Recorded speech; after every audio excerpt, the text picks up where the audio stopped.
Welcome, Savannah. I'm so excited to have you on CreatorCon today. Thanks for joining. Thank you. Thank you. I'm so excited to be here. I'm like excited to just jump in and talk. And I love conversations, like deep conversations. Anyone who knows me knows that I love getting into deep conversations. So I I'm am excited. so excited. I think everybody wants to know a lot about you. We're going to try to get through as much as we can, but I do want to start with asking you, like, who is Savannah? Give us the Coles notes. Like, nobody knows who you are. Who are you? Yeah, I am a woman. I am a Caribbean woman. I'm very like outspoken about that. I love, representing my culture and where I come from, where my family comes from. But more than that, I feel like everyone is deeper than their profession or what they do. So I definitely, like, obviously, I'm a singer, actress, all of that kind of stuff, and then content creator. And I do like a lot of beauty and fashion content. So that's like super fun. And then even like outside of that, I'm just a regular girl, I'm a regular woman. I don't know.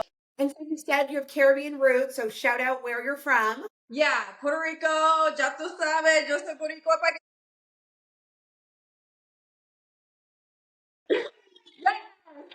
But yes,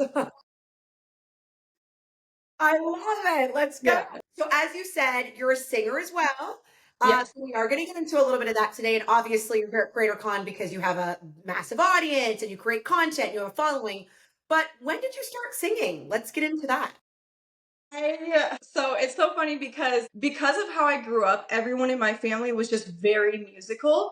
Okay. I used to watch my mom play like the congas and the bong, like she was just, doing the whole thing with music, and I was just like in awe. So I learned a lot from just like growing up in a very musical family. I also grew up in church, so it's like if you know, a lot of singing in church too. So I really started to sing more so so I started off with instruments. I started off with the flute. I actually was in orchestra. Okay. In like elementary, middle school, and then I realized that wasn't my instrument, and I'm like, well, what is? But I was singing by myself, like in my room, and I would just keep it to myself. But then, over time, like, how like different video games would come out and people would like do the like karaoke songs and all that kind of stuff. Yes. So I was like around that age, like a younger age when those started to come out. Okay. And so I started to like sing in front of people. That's when I started to like sing in front of people. And it was like almost out of a movie. Everyone just stopped and looked at me and they were like, why was that good? Yeah.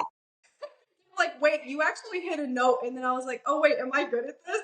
And that's kind of what sparked me to realize that singing was like more so my thing. But yeah, I started at like a really young age and I grew up in a super musical household.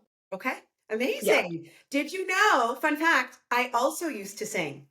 Okay. Don't sing anymore. I used to sing. I went to the School of the Arts, funny enough. But nice. Anyways, I want to have you, can you sing a little bit for us? Can you sing 2 lines from your song? Yeah. Okay.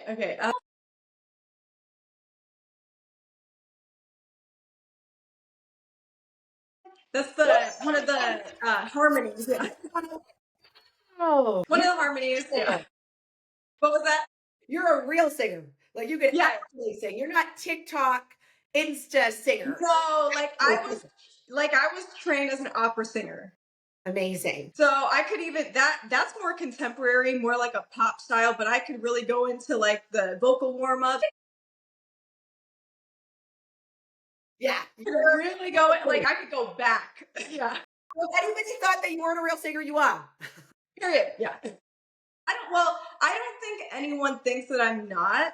Because I'm pretty like vocal about it. I feel like if anyone who goes to my page, they know like, okay, Savannah, she's a singer. She was trained how to sing. I also used to teach too. I used to be a vocal coach. So yeah, I had my own students, and I feel like anyone who goes to my page knows like, okay, she sings. She has music. Yeah. I love it. So you have a new song out. Tell us a little bit about it. Not out yet. So I just started to tease it. Yeah. So I just did a good job because I thought it was.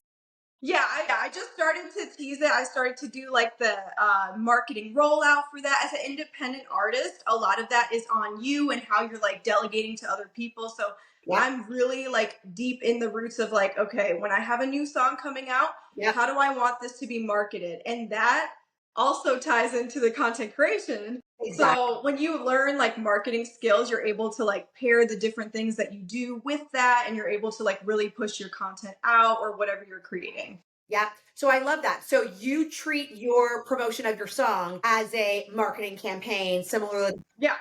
your Yeah. content. I mean, I come from a very like marketing corporate background in my like day-to-day 9 to 5 type of work that I did like outside of music. Okay. So learning all of that, I used to do B2B software as a service, B2C direct to consumer. I used to do like all of that marketing. So being able to treat my own personal brand like I would a client, that's been the game changer for me. That. I Yeah. love that. So how long have you been in the content game? Oh gosh. I mean, I would say I've been posting ever since Instagram like obviously came out, but that's not really taking it to a more professional level. I would say that I started to take it to more of a professional level maybe in like my early 20s, I would say. Now I'm going to be 28 this year, so it's been since I was like 19, 20, around there. So it's Yeah. been about 10 years ish. Yeah, yeah. Right? So talk about that. How is that transformed? Like since you started to today in this 10-year cycle, what's changed in your mind? So much. I think that platforms change a lot. And then also just like the skill sets that you pick up too. So, for example, I started training to sing when I was like 14 or 15 years old professionally with coaches, and it's very much a athlete mentality. My very first vocal coach, Earl Harville, he taught me you are a vocal athlete.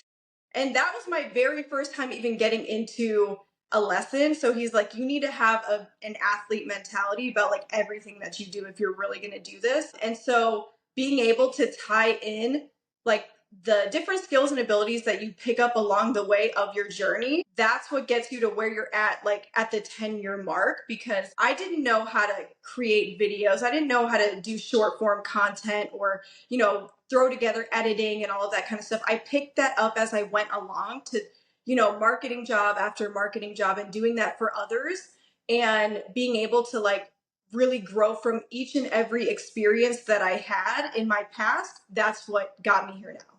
Interesting. So Yeah. you do all of your filming, editing, except like walk us through that. Why is it important for you to own that in your own content?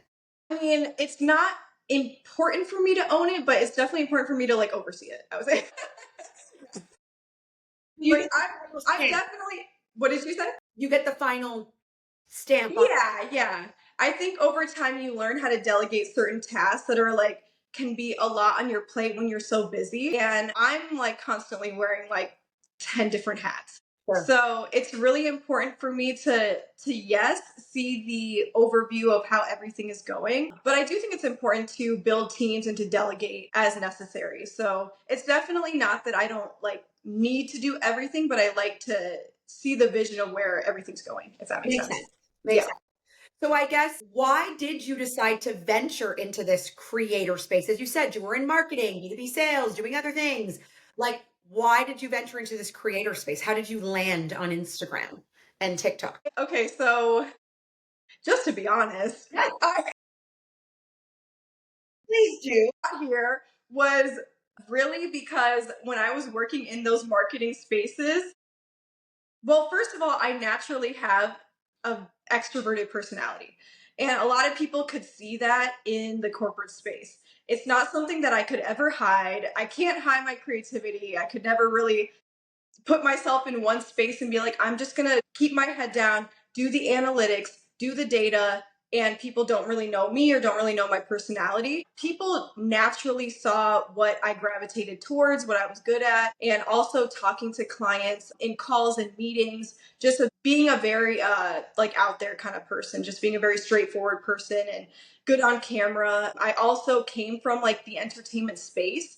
So having that first and then being able to translate on camera, like it was a bit easier because I was signed to like a modeling and acting, like a talent agency. So that also played a part too. It was the marketing, because clients at the marketing agencies were like, hey, we really like Savannah. Does she film videos? Can she film videos for us? So it was like the clients were starting to request that content from me. Like, I think that Savannah could shoot this because we just really, we see that in her, and they started to request it.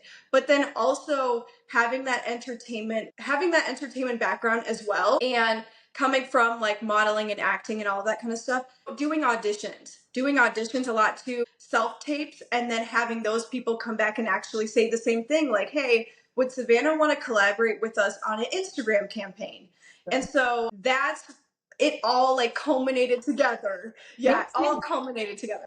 I think that's so interesting, right? Because you kind of, in a way, like landed ass backwards into being on TikTok and Instagram. You didn't really foresee it for yourself, right? And that's okay, because I think everybody has a different path. We hear like, Yeah. oh, people were like, yeah, I started on TikTok because I just knew that I was going to create this content, it was going to blow up. Like, that wasn't your story. You had a completely different career path. Yeah. You were not on that angle or on that track, right? Yeah, I mean, I was a consumer of content, and like I think everybody else, like a lot of people consume content. So I was more so a consumer. I love watching YouTube videos, Instagram, all that kind of stuff. Yeah. So I was more so a consumer. But then having so many people bring it up, like, I see this in you. I see this in you too. I see that it made sense, and people kept requesting it. But then also a part of it is having that fair compensation for your work too. Right. So a lot of it was also, hey, film videos for us for free.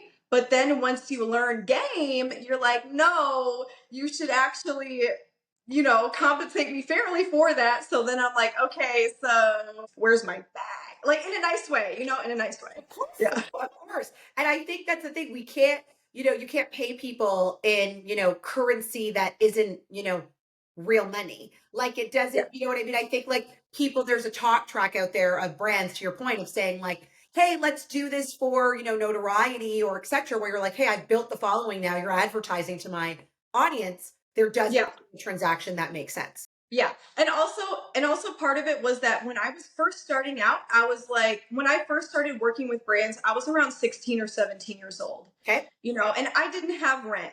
Okay.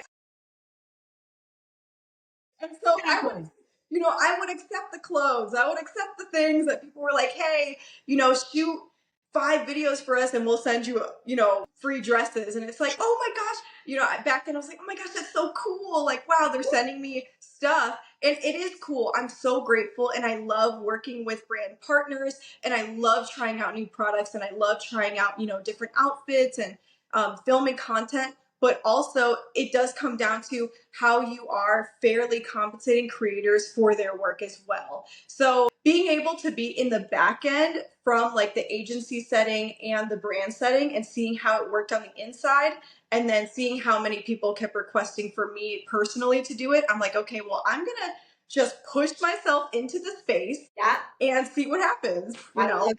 I love Yeah. it. So if you weren't on social today, if you weren't doing social and you weren't a singer, what do you think you would be doing? Just curious. Oh, I would be on a farm somewhere, no phone. I love it. I would have like no social media. I would just be on a farm, Okay. growing some plant. I don't even know, growing food. Like, I'm a very Caribbean woman. My mom, she has a farm in the mountains of Puerto Rico. So I feel like I would do something like that. I would just Yeah. move somewhere off the face of the planet, have a huge family, and just grow food. I love it. I love it. Okay. Okay. I want to shift the conversation and get into some content stuff here. Yeah. To dig in. So you show a lot about your life. You show a lot of BTS day to day. You're moving. You're going from this state to this state. Stuff with your husband. Share with us, like, why is it important for you to talk about your life and give that holistic view? Because not every creator, does that. Yeah, it was funny because I actually have a manager in LA, and she said something that really, really stood out to me. She said people need to know you, and they need to know why they want to connect with you. why they want to connect with you, why they want to follow you. You have to build out the why. And so I always thought the whole time that like by posting, I have new music out, or I'm filming content for beauty or fashion, that inherently is like, oh, hey, like people are going to watch that. That's cool. And that is cool. But also, people need to know deeper about you. Like, who is Savannah? Why do I want to follow her? Why do I like her content? And so a lot of that is just opening up more as a person. And I know that can take a lot for some people, and some people really don't do that. Typically, you stick to one thing, you don't really show like the more personal parts of your life. And there are things that I do keep personal. So there are definitely like boundaries and things to what I show, of course. But it is really important for me to genuinely connect with who's following me, genuinely connect with my audience, and for them to get to know me as a person. Yeah, makes sense. Yeah. As you said, there are things that you keep private, so which Yeah. feel obviously important. Are there challenges, do you feel like, to showing some of this personal content again in your relationship or your like, day-to-day things? Like, are there challenges that come with that? Is there anybody ever like you feel like, okay, these people know too much? Yeah. Yes, no, there can be challenges. I wouldn't say it's more so online. I would say more so like in person. If Sure. someone recognizes me from a video, or if people bring up like, "Hey, I saw that you posted this or that," and people can start to think that they really know you, like inside out as a person, Right. but maybe you only know what you see, and you don't actually know me on a way deeper level. Like, yes, I let people in, and I am letting you know me and who I am and all that kind of stuff. But then sometimes people can, come up and be like, "Oh my gosh, hey girl," and it's like, do I know them? I don't think I actually know them or have met them, or like on a deeper, that's happened to me actually in person. And I love when people come up to me and they're like, "I love your videos. I watch your videos." And like, that's super cool to me. But then sometimes it can be a little bit like, because yes, I can appear to be very extroverted, but I do have an introverted self on the inside. So then it's like, oh, they really think that they know me based off of what I do. But I would love for people to get to know me as a person on a personal level, like outside of what I do. But that's more so like in person. Of course, of course. Yeah. Yeah. And I know, your page is beautiful. It's aesthetic. You do a lot of different style content. Talk to us about what content performs the best for you and why, do you think? Yeah. So the content that performs the best for me is what's really genuine to me, Yep. but everything is genuine. But when it's like about singing, something that I'm very like passionate about, or something that I'm more skilled in, beauty content, because I love to just like dress up, do my hair, makeup, all that kind of stuff. Yeah. It's just really fun when you're having fun with the content. I think that your audience really, really tunes into that. And so, like, the top performing content for me is typically when I'm doing something with singing, Yep. value giving content, or Yep. just like having fun and connecting with people like through the video. So that's usually what's like the best performing for me personally. Okay. Okay. Yeah. And so I'm a brand new creator that wants to maybe get into your space of what you do. If I'm a brand new creator, what platform do I need to double, triple down on, and why? I can only pick one. Oh my gosh. Okay, so I'm not sure if I actually believe in like double, tripling down from the beginning. Okay. I think that you should test the different platforms, see what's working for you. I think that there's a testing process. Right. I think that as long as you put your best foot forward with your content, you get everything, put together, you test different platforms, see what works for you. Some people do really well across Instagram and not that well across TikTok. Some people do amazing across TikTok, and for some reason their Instagram isn't performing as well. So I think you should definitely go where you see the patterns of like what's working for you, and also like a testing phase and checking that data, like the analytics was performing well, and then that's when you would double down, you know what I mean? So I wouldn't really double down from the beginning of like, I'm only going to focus on this one platform, because you never know if you are actually maybe meant to be like a YouTuber and you had no idea, but your YouTube could have grown if you would have had the mentality to try it out. For sure. For sure. No, Yeah. it's a good point. So I guess how long do you feel that testing period is?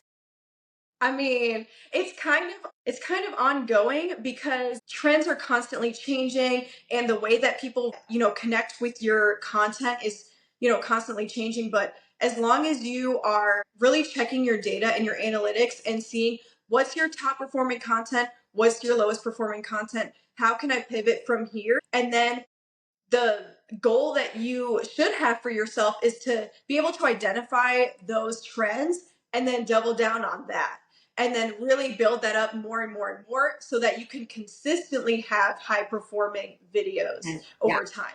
So it's kind of different for everyone. Some people really identify it really quickly, and other people, it takes them longer. It may take them years. So a lot of this business is about just continuing to stay consistent in what you're Right. doing, and don't get discouraged if something isn't working out, but actively seek out how you can pivot your strategy. For sure. And I want to talk about that because I think too, as you said, consistency in posting. You're consistent on Instagram and TikTok and X and etc. How are you putting out content on a daily basis on these platforms? Are you strategizing and changing your content depending on where you post it, or do you just copy paste the content over? Oh, that's a good question. So I only recently got into or you said X, but actually it's Threads. Yeah. Okay, threads. Yeah, Threads. I only recently start. Yeah. No, I mean I have an X. I haven't used it in a while, but I do consistently post across like Instagram, TikTok, Threads, and YouTube Shorts as well. So Okay. what my strategy is yes, it is about translating some content across different platforms, and cross posting is really really great. Yeah. Also automating too, because I'm busy. Like, I don't have time to manually post across everything. And you want to make sure that you have like a good cadence. It's kind of like having a TV show. You have people that are watching you, and you want to consistently show them that you're showing up like daily or every other day, so that they get that cadence down. Like, okay, I know that if I go to, this person's page, I know if I go to Savannah's page, I know she posts every day, or I know she posts every other day, so I can expect new content from her. And so it's really about, for me personally, I cross post, but I also do content more specific to the platform as well. Like, some things might not always work on TikTok that works on Instagram, and vice versa. There's different styles to the different platforms, so you should always keep that in mind too. I do a mixture of both. I cross post, and then I also kind of customize it too. Okay, cool. Yeah. What the hell is going on in threads? Please educate us. What's going on? So much. Why should we be So in much. threads? Should we be there? So much is happening on Threads. I literally just got into it, and it's so interesting to me. There's so much engagement on there. I feel like other platforms slightly lack in that aspect. Okay. But it kind of depends as well. It depends on your audience. I wasn't using Threads, and then I noticed, why are so many people following me on Threads? And I went on there. I had like over, almost 3,000 followers, engaged 3,000 people, which may not seem like a lot to No, some it's great. people, but that is great to have engaged people, like 3,000 engaged people. So Threads is really, I'm starting to see a lot of short form content going on Threads. So that's definitely something that people should be looking out for, is like being able to also post onto Threads, kind of like Twitter, or, I guess I just aged myself, but X. It's not Twitter anymore. I mean, I'm not that. Good advice. This threads piece is still, people are still like, what? Yeah, they're figuring it out. Yeah, figuring it out. Okay. Yeah. So that's all good. So I guess, what advice would you have for creators that are looking to build a following, right? They're just starting out. You talked about cross-pollinate across different platforms. That's fantastic. What other advice do you have to them about building a following? What's helped you? I would definitely say, don't focus on numbers, focus on the value that you're giving. Focus on the value that you're giving, focus on what you're passionate about and what's genuine and authentic to you, and focus on the why. Like, why are you doing this? Yeah. That's a really important question to ask yourself, just to like keep your motives in check and make sure that It's not a sense of like, I want to post because, I want to see a lot of numbers, or I want a lot of followers, or I want to get famous, or I want to, you really have to check yourself and your motives, your intentions, and, see, is this something that I really would want to do 10 years from now? For sure. Because it's a lot of work and a lot of people can fall away because of that, because you have to be so consistent. You might not always hit the trends. You might have a video that goes super viral, and then your next videos after that, like, they might not. And you have to be okay with that. So you definitely can't get into the mentality of looking at, how many followers, how many people. Just focus on what you're passionate about and what's really driving you, and the value that you're giving to other people, and how you can, be a positive influence in the world, and how you can help others through what you're creating. Yeah. No, I Yeah. love that. I think that's great advice for people to take in action. Yeah. And my drum roll last question to you here, Savannah, is I mean, it's unbelievable that you've been able to, crack that 100K follower count mark. Tell us, how do you get to 100K? Yeah. There. And I guess, is there like one tactical thing that you think you've done that really contributed to that? I honestly think it's just like consistency over time, because I did build up my following over a period of time. So ever since I started on Instagram, it was just consistency. And I went to New York Fashion Week and I did an interview there, and they asked me a question that was really good, which was basically like, how do you find the motivation to keep going? Yeah. So how do you find the motivation to keep going and reach the goals that you have? And it's really about not quitting. I was raised by a military father, so that kind of tells you everything about like my parents are like a big reason why I have the mentality that I have. I mean, of course, God, because I personally believe in God. So above everything, God, and then my parents. But my mom, she worked at a prison. Wow. Running a floor of like a bunch of men, a men's prison, and having to really deal with that. And then my father having a Marine Corps mentality, a military mentality. Right. And he really instilled the idea of not quitting. Wow. Don't ever quit. Don't ever quit. It's just not an option. Yeah. It's not an option in my head. Yeah. Even when at one point I was actually homeless, I didn't quit. A lot of people go through hard things, Yeah. but you come out on the other side and you just keep going. There's just always been that thought inside of me of like, it's just not an option to quit. And so that's really what always kept me going for, 5, 6, 7, 8, 9, 10, 11, 12 years, however many years it's been. You Amazing. just continue to show up as yourself. Don't quit, Yeah. because it's not an option. I love, Just don't have it be an option, and then I love just keep going, and you will succeed in where you're called to go, where you're meant to be. I really believe that everyone has a deeper purpose in their life, and what's for you will be for you, Yeah. right? So Period. nothing can really stop that. Absolutely. Well, oh my goodness, Savannah, like you've dropped a ton of gems here today. Thank you so much for taking the time because I know you're super busy, and we loved having you at CreatorCon, and we'll talk soon. Yep, thank you so much. It was so much fun. I super enjoyed this conversation, and I'm just so blessed and grateful. Thank you so much for having me.